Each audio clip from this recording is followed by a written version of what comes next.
Everyone, it's Jay from Lords of War, and today just a little quick video, kind of just because the news kind of showed up the other day with the new Age of Sigmar Skaventide box. So normally we record on Wednesdays and Thursdays, and Chris and I's schedule is a little wacky in the next week or two. Well, just next week. And so GW revealed the new box, and I was like, maybe we'll make a little video on our thoughts.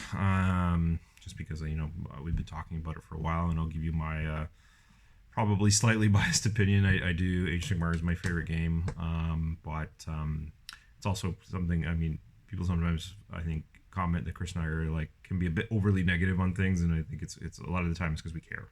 So we're hoping, we're thinking like, if they could make this product good or make it grow better. So with that said, I think the Skaventide box that was revealed on Thursday night is really good.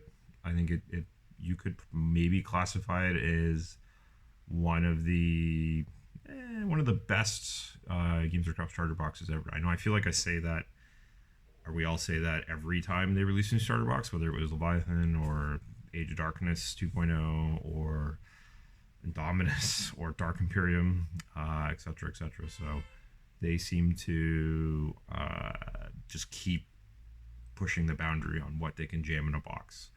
I think it's hard to put it at all the way at number one ever, because there's been some fantastic boxes, and I think I'll get to my point in a little bit why I think maybe it isn't, although it's very close. It might be. First, we'll just kind of break down what's in the box. I'm sure you've seen already. He's got, 70 miniatures, 50 Skaven, which is like, it is mostly new clan rats, which Skaven players have been pining for a long time. But there are some beautiful new rat ogres, a war machine, the Skaven warlord on his mutant rat is an absolutely stunning model. It's going to be very hard not to just paint the models in the box just for the heck of it.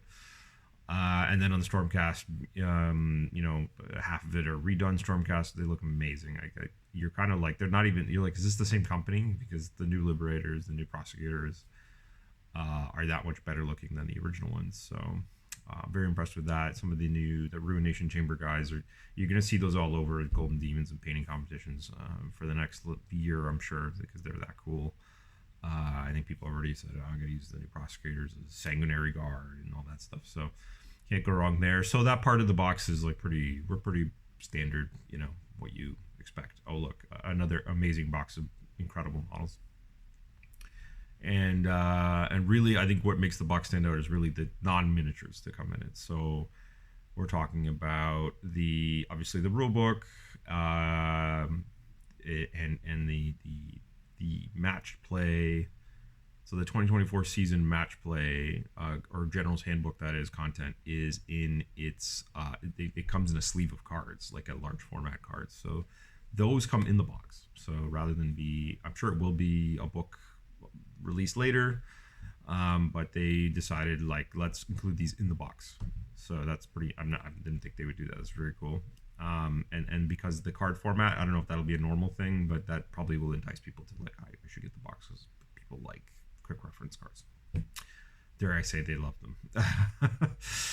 And but really, I think that the signature centerpiece is the Jade and Fire, whatever you want to call it. Basically, it is a separate rule book or guidebook for the Spearhead game mode. So, and it's not just like a little bolted-on add-on. It is a full hardback book with allegedly all of the Spearhead rosters in it and any other accompanying rules. And then they also have the cards to go. So you get a double-sided board in the box, which is also cool. So you get Battlefield in the box. You get a few terrain pieces. Because I think the board is probably like Kill Team size, so they can fold it up and it goes in. And it's two sides, so you have a Realm of Fire side and Realm of Life side, actually in Jiren. And I think they have cards and twists and missions that are for both boards. So it's like you get like two flavors in one thing. Clever. And so if you put it all together, you're getting a box that's basically for everyone. So whether you are the new player, the veteran player, The person on the side who's just, always grumbling about price increases and whatever. This box has stuff for you too, I think. So the real last thing would be the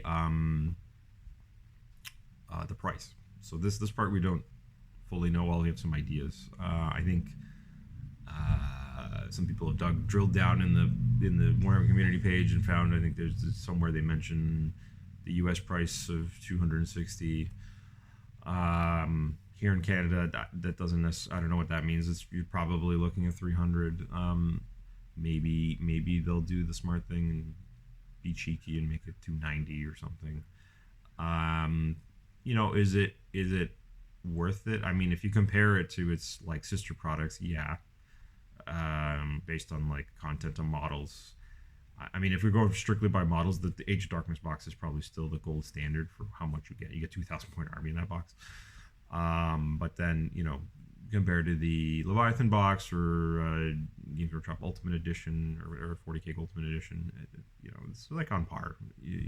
So the price wouldn't be, out of the norm for them. I think Chris and I we're hoping for kind of a more of a loss leader approach, just to help. Like, I don't want to say Age of Sigmar is in like a dire strait. It's just definitely, considering it's their number 2 game, you would think that it would be sort of, how to put it, maybe a little closer in parity than it is. 40K is still by far the most dominant game. And we feel here at the store a little bit, and AOS may be languishing a tiny bit in the last couple of years. Not because the releases are necessarily bad. I think it's more just like when you get into the later years of an edition, like AOS 3.0, you've heard us on this channel talk a lot about how it's a very good game, but it has become kind of the anti of what it started. So AOS in the beginning was like in line with other modern games, with like a very tight and easy rule set, maybe too easy. And then 2.0, AOS 1.5, AOS 2.0 was kind of a sweet spot of ease of play and speed. And I think that's I feel like it kind of peaked then. And then 3.0 was definitely the most rulesy edition so far, which I had no problem with, but teaching the game to people and finding a quick game mode was not easy. So now we have the checking what's going on there. Yeah, so now we have 4.0 and everything they've kind of revealed in terms of like what they want to include in rules, at least on the full rules. If we're talking about what we would define as the full game in match play, I would say I wasn't super confident that the game would be that much simpler or faster. We were like, oh, it's a lot of lateral changes. A lot of them I think are good.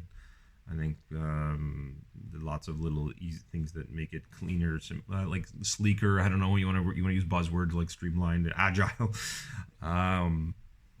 silly things like that. So no, I think 4.0 is like if you look at it as a full rule set, I like a lot of things that I see, but I don't think it solves the problem of the like how do you get the casual or the new player to jump in this game, and so they decided to go actually very. To come up with a solution that is not a simple one, like as in not a lazy one, and they went, let's make a full game mode called Spearhead, which I was a little skeptical because I was like, well, is this just gonna be kill team or not kill team, combat patrol, but shoehorned in, and no, they went like, no, we're gonna make it a separate book. It's gonna have its own little boards. Realm rules and whatnot, and we're gonna give you all the teams and all the rules for all the teams right away, and then we're gonna start shooting out these Spearhead boxes to go along with them, and the beauty of the Age of Sigmar Spearheads compared to 40K combat patrols is you just build the models in the box. You don't have to think about it. There's no how many do I have to make sure to build a certain number of special weapon guys, and I think, if you can correct me if I'm wrong, like I think like the Custode Combat Patrol, it's like you literally have to take models out of the box because they're too strong on their own. So they're like, you can only play with a handful of them. So you're not even using the whole box, whereas like Spearhead will be very like, bang, here it is. And I think that's really good. So I'm very impressed with that side of it. So overall, pretty excited about the box. I think it's amazing. Probably would just hoping or would like it to be a touch cheaper. to get kind of entice more people. But at the same time, it's also not like insane. It's just a big clunking box with lots of stuff. And I think, think about, say what you will, give your opinion. I think they're all valid in the case of like the GW pricing and why, Chris and I, all we can do is just try and be like, well, this is like why we think they do what they do. But sometimes the answer is they just do because they can, and is what it is. So at the end of the day, I think the one thing that like probably does soften the blow a bit with starter boxes is they are a great or easy way to sort of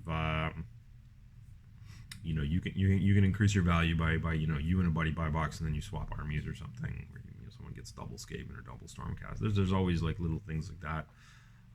Even if you buy the box and decide you don't like the minis, like those will flip very easily on a secondary market. There are a lot of people that are going to be like, yeah, give me the mouse, and so you can get all the book and game modes maybe for a pretty good price. Even if you recoup half the price in minis, the books would be fine. So these products don't tend to age badly, generally speaking. Others are classic phone. Anyway, I'm going to end off there. So overall, I think it's really good, and get your if you're local, reach out and get your name on the order lists, pre-order lists. We don't have the official price and date quite yet. I think it's coming very soon. But I would definitely don't sleep on it, because like always,